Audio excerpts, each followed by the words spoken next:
ఓం మహాగణాధిపతయే నమః. ఓం గురుభ్యో నమః. ఓం శ్రీమాత్రే నమః. దీర్ఘకాలిక సమస్యలకు 100% ట్రీట్మెంట్ గ్యారంటీ. 20 సంవత్సరాల ఎక్స్పీరియన్స్ కలిగిన అంతర్జాతీయ హోమియో వైద్యులు డాక్టర్ బెల్లంకొండ నాగేశ్వరరావు గారి ఆధ్వర్యంలో హోమియో ద్వారా 100% ట్రీట్మెంట్. For appointments 8121998560. మీ ఆరోగ్యం మా భరోసా. పరమేశ్వర స్వరూపమైనటువంటి జ్యోతిష, వాస్తు మరియు ఇతర అనేకమైనటువంటి శాస్త్రంలో మనకు అందించినటువంటి మహర్షులకి నమస్కారం. హయగ్రీవ హయగ్రీవ హయగ్రీవేతియో వదేత్తస్య నిస్సరతే వాణీ కన్యా ప్రవాహవత్ అరుణాం కరుణాతరంగితాక్షీం ధృతపాశాంకుశపుష్పబాణచాపాం అనిమాదిభిరావృతాం మయూకైః అహమిత్యేవ విభావయే భవానీ శ్రీమాత్రే నమః. ప్రేక్షకులకి ఆ లలితాంబిక అమ్మవారి యొక్క అనుగ్రహం పరిపూర్ణంగా కలగాలని మనస్ఫూర్తిగా కోరుకుంటూ నేను మీకు ఈరోజు చెప్పబోయేటువంటి అంశం ఏమిటి అంటే, మనకి గనక ఏదైనా ఒక అంశము ముందుగా తెలిసినా లేదా ముందుగా దాన్ని మనం కంట్రోల్ చేయగలమని మనకు అనిపించినా అది మన జీవితాన్ని మారుస్తుంది. గుర్తుపెట్టుకోండి, ఏది ముందుగా తెలిసినా ఆ తెలిసిన విషయం మనం కంట్రోల్ చేయగలమని అనుకున్నా, లేదా మనం ఒక పని చేయడం ద్వారా అది కంట్రోల్ అవుతుందని అనుకున్నా కూడా మన జీవితం అద్భుతంగా మారుతుంది. ఇది ఈరోజు టాపిక్. అది ఎలాగా అంటే 3 విషయాలు ఇక్కడ. ఒకటి, మన స్వప్నంలో రావడం వల్ల తెలుసుకోవడము, లేదా మన చుట్టూ ఉన్నటువంటి పరిస్థితులు నిమిత్త శాస్త్రము అంటారు, నిమిత్తం ద్వారా తెలియడము. మూడవది, ఈ తెలిసిన అంశాన్ని మనం ఏ రకంగా దాన్ని మన జీవితంలో మార్చుకోవడానికి ఏం చేయగలము అనేటువంటి విషయం. ఈ 3 విషయాలు మనం తెలుసుకోబోతున్నాం. ఒక్కొక్క రాశి రీత్యా ఒక్కొక్క లగ్నం రీత్యా చూసుకుంటే కనుక, ముందుగా మేష లగ్నము, మేషరాశి. మీరు గుర్తుపెట్టుకోండి, మీకు గనక స్వప్న రూపంలో కానీ లేకపోతే బయట కనబడేటువంటి ఇండికేషన్స్ రూపంలో కానీ గుర్తుపెట్టుకోండి, పర్టికులర్గా అధికారులు అంటే గవర్నమెంట్ అధికారులు, లేకపోతే అంటే ఒక సూర్యుడికి సంబంధించినటువంటి విషయము, ఒక పేరు ప్రఖ్యాతులు తెచ్చినటువంటి అంశము కనుక మీకు ఎప్పుడైనా వచ్చింది అంటే, మీరు చుట్టుపక్కల ఉన్నటువంటి వాటిల్లో మీకు అటువంటి సంఘటనలు పాజిటివ్గా ఎదురవుతున్నాయి అంటే, మీరు చేయబోయే మంత్రం అంటే మీరు చేయబోయేటువంటి మంత్రం ఏదైతే ఉంటుందో, ఎవరి దగ్గర తీసుకుని భగవత్ సంబంధించింది, అది మీకు సిద్ధించబోతుందని ఒకటి అర్థము. రెండవది ఏమిటంటే, మీరు చేయబోయేటువంటి పని సక్సెస్ అవ్వబోతుందని అర్థం. ఓన్లీ మేషం వారికి, వేరెవరికి కూడా వర్తిస్తుంది, కానీ ఇది జనరల్గా ఉంటాయి. కొన్ని స్పెసిఫిక్గా లగ్నం బట్టి ఉంటాయి, ఆ రాశి బట్టి ఉంటాయి. లగ్నం తెలిస్తే లగ్నం, రాశి తెలిస్తే రాశి. ఇది స్వప్న రూపంలో వచ్చినా మీకు పాజిటివే. చుట్టుపక్కల మనం ఒక్కోసారి చూడండి, మనం ఏదో ఒక పని చేద్దాం అనుకుంటాం, గబుక్కున్నప్పుడే ఒక వీడియో చూస్తాం, ఈ పోలీస్ అధికారికి ఒక మంచి పేరు వచ్చింది, లేకపోతే ఈ గవర్నమెంట్ అధికారికి ఒక మంచి పేరు వచ్చింది అంటే, గవర్నమెంటు, తండ్రి, రాజకీయ సంబంధించిన అంశాల్లో మీరు ఏదైనా ఒక పాజిటివ్ సంబంధించినటువంటిది విని మీరు కనుక అది స్టార్ట్ చేశారు అంటే, అక్కడి నుంచి మీ లైఫ్ ఒక మంచి స్టేజ్లోకి వెళ్ళబోతుందని అర్థం. అలా కాకుండా ఉదాహరణకి ఒక మిస్కమ్యూనికేషన్ జరిగింది మీకు, ఆ మిస్కమ్యూనికేషన్ జరిగిన తర్వాత మీరు ఆ పని ప్రారంభించారు, ఇట్స్ గోయింగ్ టు డ్రాస్టిక్ ఇబ్బంది రాబోతుందని అర్థం. అది స్వప్న రూపంలో కావచ్చు, మీ చుట్టుపక్కల ఉన్నటువంటి విషయాల్లో కావచ్చు. ఇంకొక క్లూ కూడా చెప్తాను. చెట్టు ఏదో నరికేస్తున్నారని మీకు అప్పుడే న్యూస్లో లేకపోతే ఫోన్లోనో లేకపోతే సంథింగ్ చూస్తున్నారు, అప్పుడే ఏదో నిర్ణయం తీసుకోబోతున్నారు, దెన్ స్టాప్. బికాజ్ ఆఫ్ ఇక్కడ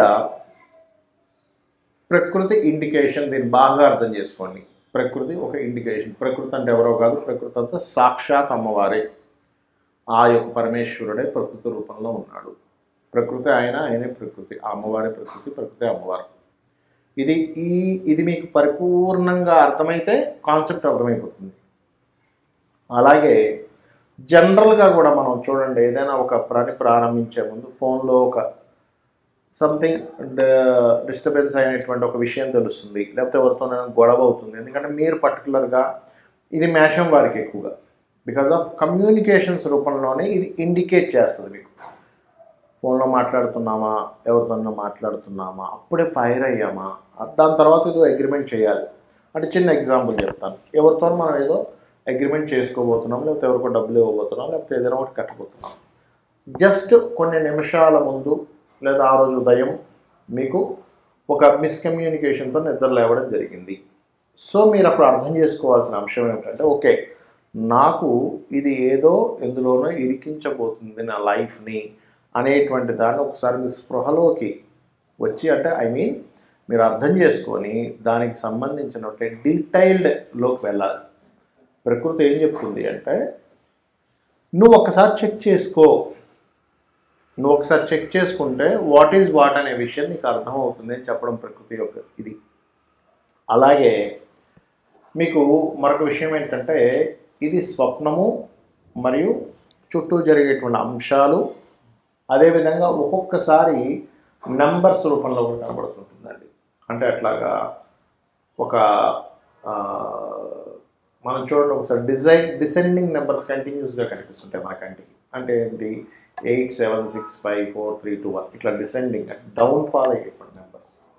లేకపోతే నేను చాలాసార్లు ఇది ప్రయోగం చేసినప్పుడు ఇలా వెళ్ళినట్టు వెళ్ళి ఒక గీత ఇలా కిందకి వెళ్ళినటువంటి ఒక గీత కనబడుతుంది. అంటే ఏంటి, సంథింగ్ ఈజ్, మీరు ఆలోచించేటప్పుడు మీ ఆలోచనల్లో ఉన్నటువంటి కొన్ని మనకు తెలియకుండానే కొన్ని సెల్స్, అంటే సబ్కాన్షియస్ మైండ్ వర్క్ చేస్తూ ఉంటుంది. మరి దీన్ని అధిగమించడం ఎలా? మేషం వారు దీన్ని అధిగమించడం ఎలా? ఇప్పుడు గుర్తుపెట్టుకోండి, మీరు ఏ పని చేసినా ఏది చేసినా కూడా ఒక్కసారి సూర్యభగవాను మనసులో అనుకొని స్టార్ట్ చేయండి. అది మీకు ఖచ్చితంగా మిమ్మల్ని రక్షించి దిగుతుంది. లేదండి, సూర్యభగవానుడితో పాటు నాకు ఫలానా దైవం ఇష్టము, సూర్యభగవానుడిలో ఆ దైవం ఉన్నాడు అనుకుని భావిస్తూ మీరు వర్క్ చేయండి. ఖచ్చితంగా మీరు గెలిచి తీరుతారు, ఇందులో ఎటువంటి సందేహం లేదు. అయితే ఇప్పుడు నేను చెప్పినటువంటి అంశం ఏదైతుందో దీనికి కొన్ని కండిషన్స్ ఉంటాయి. అదేమిటి అంటే, ఒకటి గుర్తుపెట్టుకోండి, మీకు ఏదైనా ఒక స్వప్నం వచ్చింది అంటే దానికి మీరు ఉదయం దాని గురించి ఆలోచించిన, అంటే స్వప్న శాస్త్రంలో ఉన్న రూల్స్ అండి ఇవన్నీ. ఉదయం పూట దాని గురించి తదేకంగా ఆలోచించినా ఆ స్వప్నం వస్తే దానికి సంబంధం లేదు. లేదా మీరు దాని గురించి ఎవరితోనైనా మాట్లాడినా, లేనట్లయితే మీకు అనారోగ్యంతో ఉండి ఆ స్వప్నం వచ్చినా, మీరు అది ఊహించుకున్న దాని గురించి, ఇలా జరుగుతుందేమో ఊహించుకున్న స్వప్నంలోకి వస్తే ఆ స్వప్నానికి మీకు సంబంధం లేదు, గుర్తుపెట్టుకోండి. ఇక మరొక విషయం ఏంటంటే, ఏదైనా ఒక అంశం, ఏదైనా ఒక గుడ్ సైన్ కావచ్చు, బ్యాడ్ సైన్ కావచ్చు, మీరు ఒక పని స్టార్ట్ చేసే ముందు రిపీటెడ్గా ఇస్తుంది అంటే మీరు అర్థం చేసుకోవాల్సింది ఏంటంటే, it's going to something good or something bad. అంటే అలాగా మనం ఒక పని స్టార్ట్ చేద్దాం అనుకున్నాం, అంతట్లో ఒక ఫోన్ వచ్చి ఒక బ్యాడ్ న్యూస్ వినబడింది, వెంటనే ఆపేయడం మంచిది అక్కడ. ఎందుకంటే ప్రకృతి మీకు చెప్తుంది, ప్రకృతి ఈజ్ ఈక్వల్ టు అమ్మవారు. ఇది గుర్తుపెట్టుకోండి. ప్రకృతి అంటే ఎవరో కాదు, ఈ విశ్వం మొత్తం నిండున్నటువంటిది అమ్మవారు. అది ఈశ్వర రూపం అనుకోండి, ఆ పరమేశ్వర రూపం అనుకోండి, ఆ పరమేశ్వర శక్తి అయినటువంటి అమ్మవారు అనుకోండి. ఇది బాగా అర్థం చేసుకోండి. అలాగే ఒక్కొక్కసారి కొన్నిసార్లు ఏమవుతుందంటే, దీన్ని కొంచెం జాగ్రత్తగా గమనించవలసిన అంశం ఇది ఏంటంటే, కొన్నిసార్లు మన కర్మ తొలగడానికి మనం భగవత్ సంబంధించిన ప్రయత్నాలు చేసేటప్పుడు కూడా కొన్నిసార్లు ఆటంకాలు వస్తాయి. అంటే ఎలా అంటే, ఒక చిన్న దీక్ష తీసుకోబోతున్నాం అనుకోండి, దీక్ష తీసుకునే ముందు కొన్ని ఆటంకాలు వస్తాయి. అప్పుడు ఏంటంటే, అది ప్రకృతిలో ఒక నెగిటివ్ సైన్ ఆపడం. ఎందుకంటే ప్రకృతి అనేటువంటిది పాజిటివ్ నెగిటివ్స్తో సంబంధాలు కలిగి ఉంటుంది. అంటే దేవతా శక్తులతోనే ఉంటుంది, అసుర శక్తులతోనే ఉంటుంది, కర్మ ఉంటుంది. కర్మ ఏం చేస్తుందంటే, నువ్వు ఈ దీక్ష తీసుకోవడం వల్ల నువ్వు బాగుపడతావు కాబట్టి, నీ యొక్క లైఫ్ అద్భుతంగా వెళ్ళబోతుంది కాబట్టి, అంటే భగవద్ ధ్యానంలో వెళ్ళినప్పుడు నీ యొక్క కర్మ దగ్ధం అవుతుంది. అయ్యేటప్పుడు కూడా కొన్ని ఆటంకాలు వస్తాయి. అలాంటప్పుడు మనం అర్థం చేసుకోవాల్సింది ఏంటంటే, ఓహో, దీనివల్ల నేను బాగుపడబోతున్నాను కాబట్టి కర్మ ఆపుతుంది అని అర్థం చేసుకోవాలి. చాలామంది తెలియక ఏమనుకుంటారంటే, నేను ఈ గుడికి వెళ్దాం అనుకుంటే ఆటంకం వచ్చిందంటే ఆ గుడికి వెళ్ళకూడదేమో, నేను ఈ పూజ చేద్దామంటే ఆటంకం వచ్చింది, నేను ఈ పూజ చేయకూడదేమో అనుకుంటారు. అలా కాదు. దీనికి చిన్న ఎగ్జాంపుల్ చెప్తాను. ఒక పిల్లవాడికి ఒక తల్లి మెడిసిన్ వేస్తుంది, కడుపులో ఏదో పురుగు ఉన్న, ఆ పిల్లవాడు ఏడుస్తాడు. అయ్యో ఏడుస్తున్నాడు కాబట్టి వద్దేమో అనుకుంటే ఎట్లా? ఆ పిల్లవాడు చేదుగా ఉంది కాబట్టి వద్దంటాడు. లేకపోతే పిల్లవాడు స్కూల్కి వెళ్ళడానికి ఇష్టపడట్లేదు కానీ ఆపం కదా అంటే, ఏమిటి, ఒక మంచి పనికి మాత్రం వీటిని తీసుకోకూడదు. అంటే అలాగా ఒక ధర్మమైనటువంటి పని చేస్తున్నాము, ఒక లోక కళ్యాణం కోసం ఒక పని చేస్తున్నాము, ఒకరికి దానం ఇస్తున్నాము. ఉదాహరణకి పాపం ఒకరికి చదువు లేదు, లేకపోతే పలానా ఇబ్బందులు ఉన్నా, వాళ్ళకి ఏదో డబ్బులు ఇవ్వబోతున్నారు, ఇది మీ సహృదయంతో రిటర్న్ ఎక్స్పెక్ట్ చేసి కాదండి, ఒక దానంలాగా, లేకపోతే ఒక సహృదయంతో ఒక హెల్ప్ చేయబోతున్నాను, దానికి ఇటువంటివి వర్తించవు. ఏమంటే ఒక హెల్ప్ చేయడానికి వెళ్ళబోతున్నా అండి, నాకు మధ్యలో ఆటకం వచ్చింది, హెల్ప్ చేయొచ్చా చేయకూడదా అనేటువంటిది కాదు. ఇది బాగా అర్థం చేసుకోండి.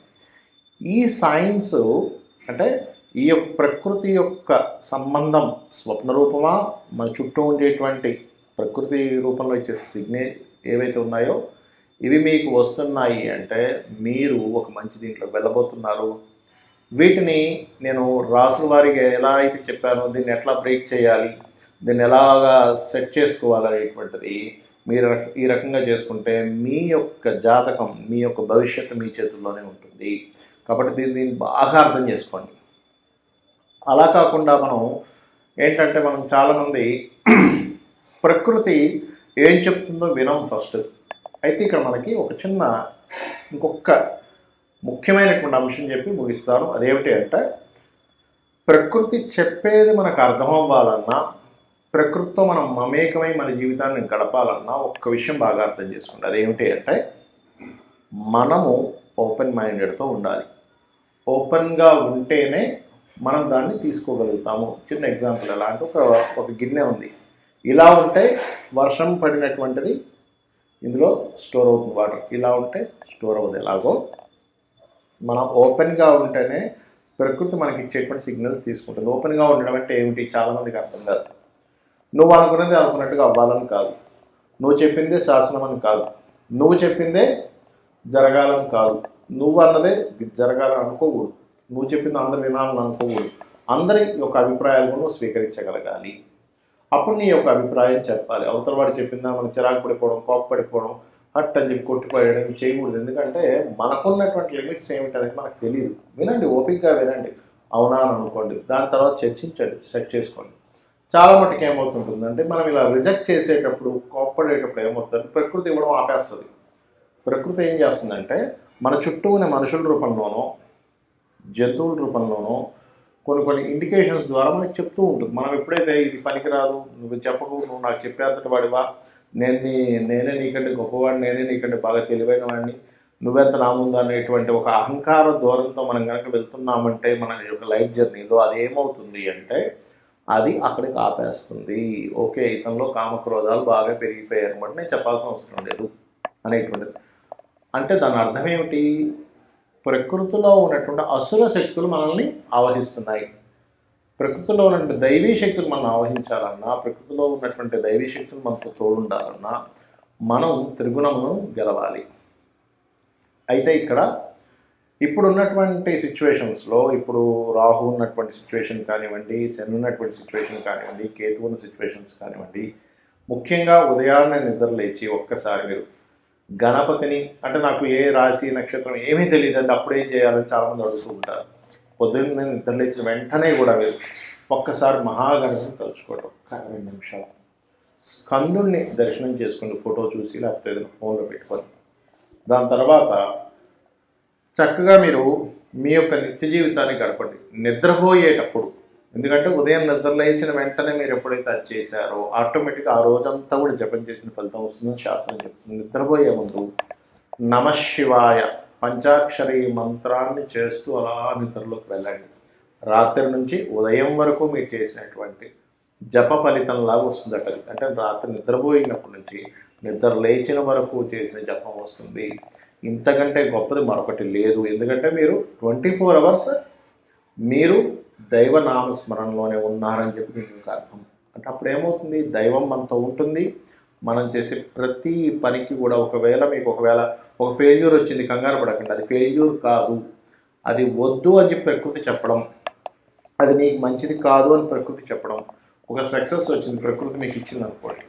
లైఫ్ అనేటువంటి ఈ జర్నీలో టర్నింగ్ పాయింట్స్ ఎలా వస్తాయో, స్పీడ్ బ్రేకర్స్ ఎలా వస్తాయో అలాగే అనుకోండి. కానీ ఇది రాలేదని చెప్పి బాధపడడం, ఇది వచ్చేసిందని పొంగిపోవడం చేయకండి దయచేసి.